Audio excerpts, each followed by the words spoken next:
ساری زندگی حضور کی غلامی کے اندر گزاری ہے اور حضور کی نسبت کے اندر رہ کر ہمیں یہ مقام اور مرتبہ ملا ہے، شان یہ ملی اور سبق یہ ملا ہے۔ اگر علی جا رہا ہو نا سمندر کے اندر ڈوب رہا ہو، فرمایا نماز کا وقت ہو جائے، فرمایا علی اپنے ڈوبنے کو نہیں دیکھے گا،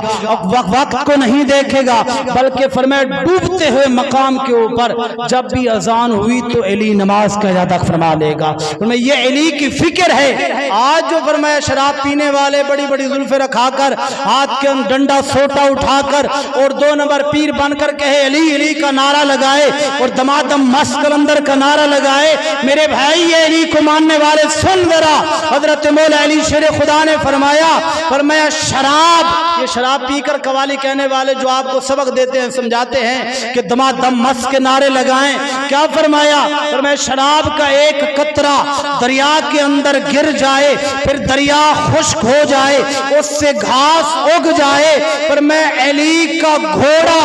اگر اس گھاس کو کھا لے تو علی اس گھوڑے کے اوپر سواری نہیں کرتا۔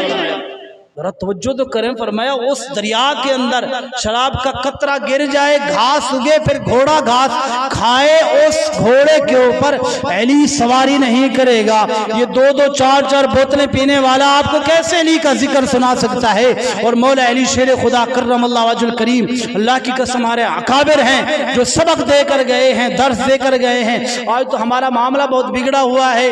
فرض نماز ہم پوری طرح نہیں پڑھ سکتے مسجد کے اندر، خدا کے گھر کے اندر مانتے تو ہم سیدنا ابو بکر صدیق کو بھی ہے، حضرت عمر فاروق کو بھی، حضرت عثمان غنی کو بھی، حضرت مولا علی شیر خدا کرم اللہ وجہ الکریم، مانتے سب کی ہیں، نعرہ بھی سب کا لگاتے ہیں، لیکن جو انہوں نے ہمیں راستہ دکھایا اس کو ماننے کے لیے تیار نہیں ہے، بس نعرے لگانے کے لیے تیار ہیں۔ اکثر بھی پہلے بھی میں نے کئی مرتبہ کہا ہے میرے بھائی، اس بات کا آپ ذرا خیال رکھا کریں، اور اکثر ایسا ہوتا ہے جمعے والے دن نماز کے وقت اکثر لوگ جب فرض نماز ہو جاتی ہے تو آپ سارے لوگ اٹھ کر پیچھے چلے جاتے ہیں۔